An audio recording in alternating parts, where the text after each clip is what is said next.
Well, you're out early this morning. What have you got there? Just cosmetics. Where do you keep all that stuff? Any place I can find. Would you like me to make something for you to keep all that in? You mean like a vanity? Would you, George? Sure, I'd be glad to. It wouldn't have to be anything fancy. It'd just have to be a place to hold my moisturizers, mud packs, foundations, powders, blushers, mascara, eyeliner, eyeshadow, curler, lipsticks, and glasses. Is all that on there now? Most of it. Boy, when you wash your face, it must be this big. Where's Joanna? She's in the basement doing the laundry. Honey, would you come up here for a second? In a minute. As long as you're doing this, do you think you could build me a swivel stool so I can do this? What are you guys talking about? George is going to build me a vanity. Isn't that great? Stephanie, don't you think you put a little too much emphasis on, how you look? Well, maybe, but what am I supposed to do? I mean, nobody's ever said to me, gee, Stephanie, you're smart, or gee, Stephanie, you're fun to be with. All I've ever been complimented on are my looks. Frankly, Dick, being attractive can be a real burden. Yes, that's true. You don't know how lucky you are. What do you want, honey? Oh, I have some good news. Paul Fraser called me. He's the host of Book Talk, and he wants me to be his guest this Sunday. You're kidding. That's wonderful. Yeah, that's fantastic. What's Book Talk? Yeah, I don't think I've ever seen it. Well, it's a local television program where they interview writers. About what? About what they've written. No wonder I've never seen it. Well, I'm proud of you. I think it's great. The most beautiful girl in the world picks my ties out, cooks me dinner, is a winner. Hi, guys. Everybody. The most beautiful girl in the world cooks me dinner. I take it Cindy cooked dinner for you last night. It was unbelievable. We had veal scallopini, carrots vichy, creamed spinach, chantilly potatoes, and French chocolate mousse. But then, I guess when you're in love, anything tastes good. So what's new with you guys? We just found out Dick's going to be on Book Talk this Sunday. Book Talk? Is that the show that's on at 4 o'clock in the morning right after Amish aerobics? No, it happens to be a very highly thought of program on Sunday. What time Sunday? It's a filler between the end of the football game and the news. Certainly sounds like something people take seriously. Kirk, it doesn't matter what time it's on. It's an honor that Dick has been recognized as a fine writer. Or a fine filler. Well, I know I'm going to watch. Me too. Not me. Why not? Because I'm dating Cindy. I have a life now. Well, I think the least you can do is take a few minutes out to watch Dick. This is true. Can I watch it over here? My TV's broken. Of course. We'll make it a party. We'll pop some popcorn, have some hot cider, and make an afternoon of it. Boy, that sounds great. Would you like me to bring something? Sure, what would you like to bring? Cindy? That is fascinating. We're talking to Dick Loudon, author of Let's Build a Barbecue, and we'll be right back after this commercial word. He's doing great, isn't he? I can't believe Cindy had to work today. Kirk, would you stop pouting? She's entertaining at a child's birthday party. This is what I hate about dating a professional clown. They're always busy on weekends. That should be my time with Cindy. Kirk, you're being selfish. I'm being selfish. I'm not the one who picked a day to turn 6. Shh, the commercial is almost over. Well, big whip.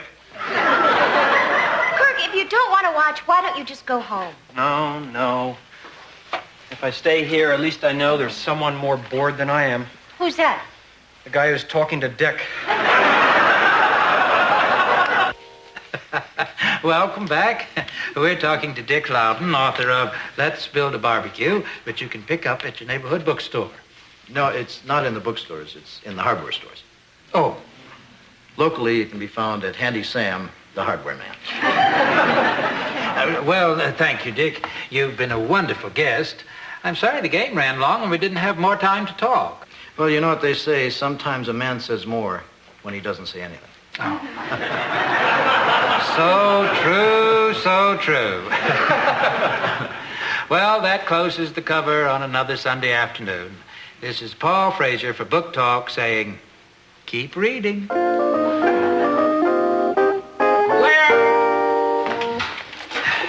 Thanks, Dick. I really enjoyed talking to you. I like your book, too. Oh, thank you. Nice program, Paul. Oh, thanks. Dick, this is our producer, Michael Harris. Oh, how do you do? Nice show. Thank you. Well, if you do, excuse me, I've got a few calls to make. Dick, can you spare a moment? Oh, sure. I like the way you handled yourself out there. You're witty, you're articulate, you think quick on your seat. I was impressed. Thank you. I mean it. You've got poise, charm, and intelligence, and you seem to possess a keen insight into human nature. Well, you're no slouch yourself. Let me get right to the point. Paul is leaving us. In fact, this was his last show. We've been looking around for a replacement. I think you'd be perfect. Me? Why not? Well, don't get me wrong. I'm flattered, but I don't have the time. Well, this doesn't take much time. All you need to do is schedule a guest and read a book a week. You do read, don't you? You really think I could do it? Not only do I think you could do it, I think you'd be terrific at it. The show could really use a personality like yours. Not to mention, it would be an opportunity to meet and talk to other writers. Well, I must admit I would enjoy that part of it. And you can get anybody you want because it's your show. Well, there are a few writers out there I'd like to talk with. Why don't you give it a try? Okay, what the heck? Great. Yeah, I was honored just being a guest on the show. I never thought that I'd be a host. Carson better hope I never do the Tonight Show. That's wit, right? Right. Love it. Well, see you next Sunday. What time should I be here? Just make sure you're here by the 2-minute warning. Al, do we have any Danish?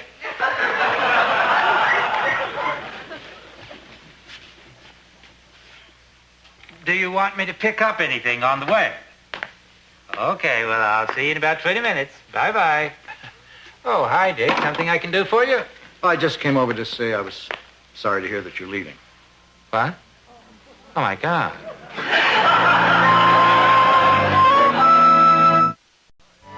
Paul, I'm sorry. I was under the impression that leaving was your idea. No. But don't leave yet. I'll be right back. Well, check with Dave and get back to me. Excuse me. Oh, hi, Dave. I thought Paul knew he was leaving.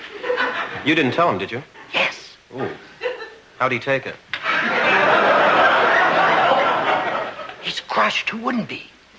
Look, I can't take this job. Oh, Dick, listen, you don't understand. Paul is leaving, whether you decide to be the new host or not. This decision was made long before we spotted you.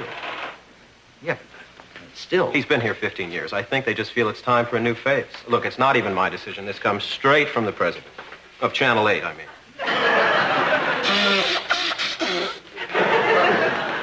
And you're sure there's no way that Paul could get his job back?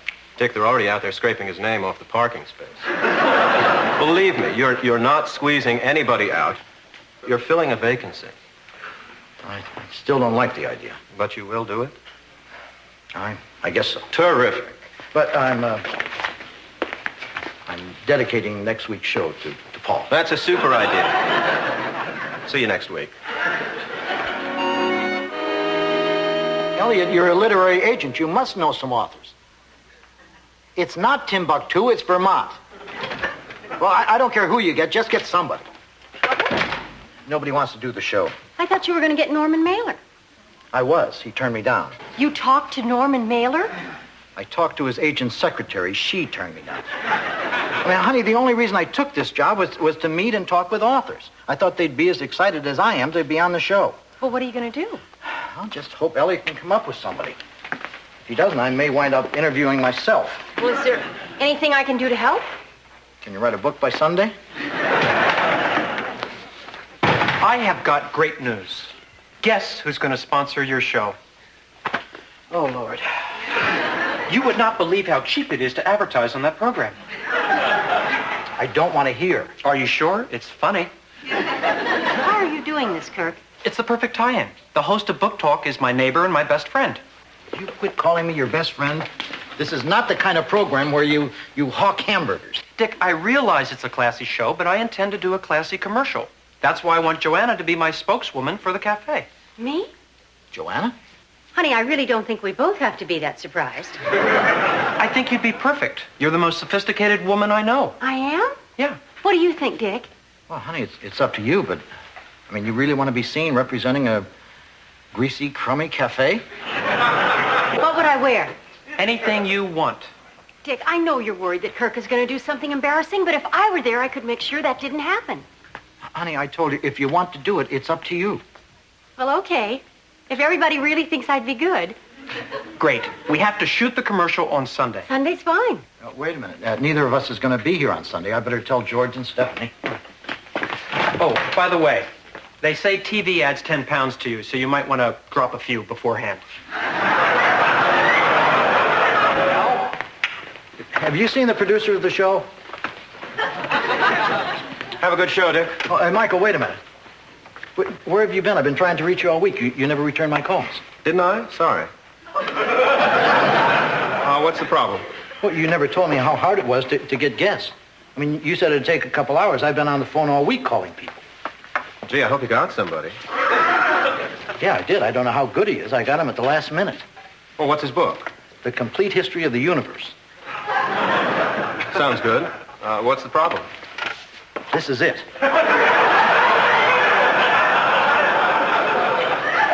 Well, don't worry. The game will probably go into overtime. You'll just be on for a few minutes anyway. Have a good one. 2 minutes, Mr. Loudon. Have you seen my guest? That's starting to hurt. Excuse me, Mr. Loudon? Yes. My name is Lloyd Mininger. I'm supposed to be your guest today. My guest's name is Donald Boone. Well, apparently Mr. Boone couldn't make it, and I'm supposed to be a replacement. Oh, great. Just what I needed. I'm sorry if that's a problem. No, that's all right. I haven't read your book. I have it right here. Up the Amazon by Colonel Lloyd Mininger. You're a colonel? Yes, Air Force, but I'm retired. Oh. What's the book about? It's about a canoe trip I took up the Amazon a couple of years ago. 1 minute, Mr. Loudon. Okay, do you think you can talk about this for 10 or 15 minutes? Oh, I can talk about this for days. Great.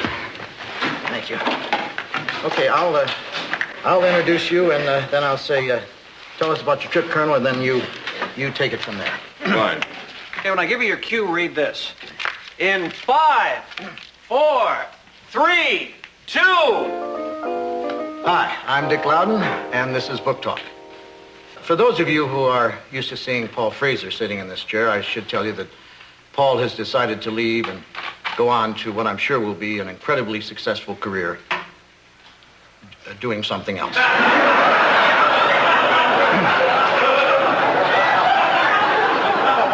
Just a personal note. Good luck, Paul. This one's for you. My guest in the studio today is Colonel Lloyd Mininger. He's written a fascinating book called Up the Amazon. Colonel, tell us about your trip. Thank you, Dick.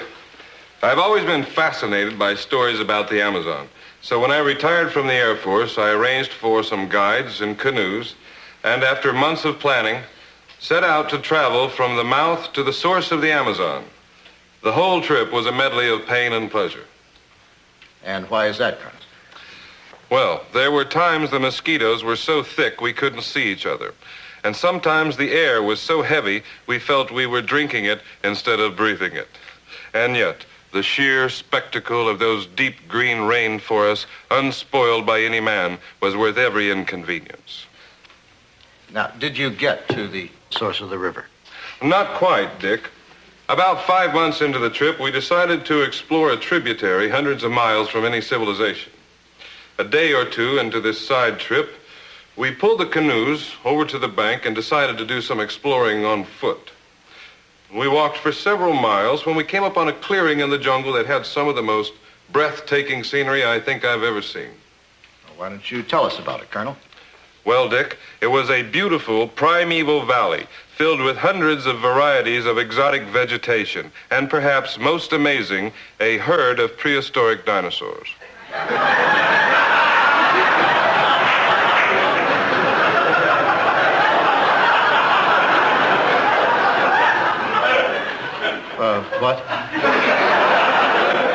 That's right, Dick. Some docile brontosauri, flying pterodactyls, and, of course, the king of these great beasts, the carnivorous Tyrannosaurus rex.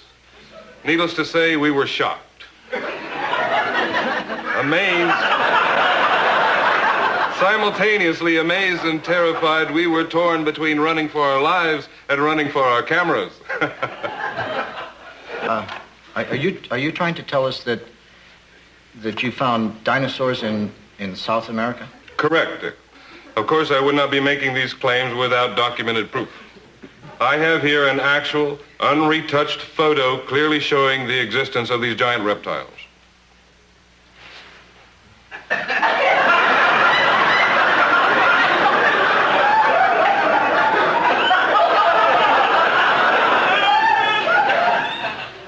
I can't make out anything in that. Well, of course, it was taken from the air. Wait a minute. I thought you said you made the trip by canoe. We did, Dick. But we were graciously transported aloft to take this photograph by the extraterrestrials who live in the area.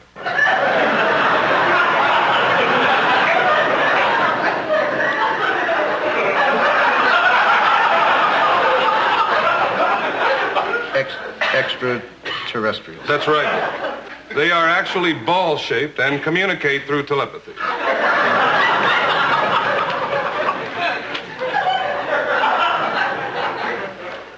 Don't go away. Not that you would. We'll be right back after this word from our sponsor. And we're into commercial. Right, okay, great guest, Dick. Michael Howard. Terrific. Thank you. Can we get makeup here? Michael, could I talk to you for a second? After the show, Dick. Just look at the monitor, Dick. I'll cue you when the commercial's over. Hi, friends. Kirk Devane, owner of the Minuteman Cafe. How much would you pay for this delicious, juicy, all-beef hamburger patty on a wonderful white bread bun? Well, don't answer yet. What if I threw in a very green lettuce leaf, an entire onion slice, and some lip-smacking pickles? Now how much would you pay? Well, don't say anything, because at the Minuteman, we also give you your choice of condiments. Mustard or ketchup. Now, you might expect to pay as much as $15 or $20 for a meal like this at some restaurants. But at the Minuteman, the monster meal in a bun is only $3.29. You heard me right, $3.29. And they are irresistible. Why, this lady here, turn around, is on her 4th burger. Yes, a perfectly attractive woman willing to eat herself into obesity for my burgers. And you will too, once you've had a monster meal in the bun at Kirk Devane's Minuteman Cafe next door to the Stratford Inn, owned by your Book Talk host, Dick Loudon. Back to you, Dick. We're back. Cue, Dick. Right. We're talking with retired Air Force Colonel Lloyd Menninger, who has written a book called Up the Amazon, in which he purports to have seen dinosaurs and aliens living somewhere in Brazil. Colonel, I'm sure that you'll have to admit that you've made some extraordinary claims, and at the risk of sounding realistic, it seems to me that if there were dinosaurs and alien beings on the banks of the Amazon, we would have heard about it before this. Well, not from me, Dick. I've been in hiding. Hiding? Correct, Dick. The government is trying to kill me. Obviously, when I say government, I mean specifically the CIA. They know that if this information were to get out, it would panic the public. But you're not hiding now. Well, Dick, I didn't feel I could pass up an opportunity to speak on television. I've been trying for months to tell my story over the airwaves. But as we all know, the 3 major networks, as well as PBS and most cable channels, are now controlled by the Soviet Union.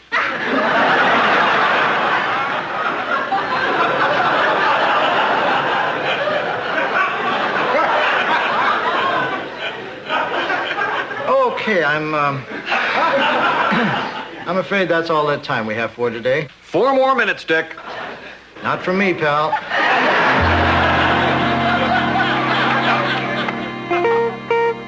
This is Dick Loudon for Book Talk saying goodbye. And please try to forget this.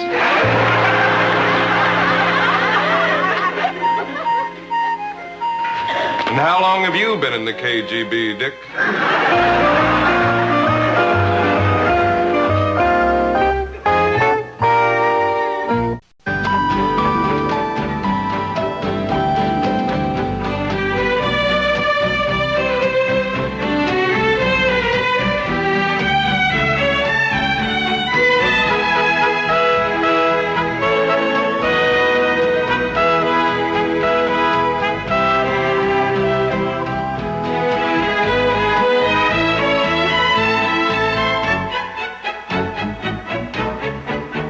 Meow.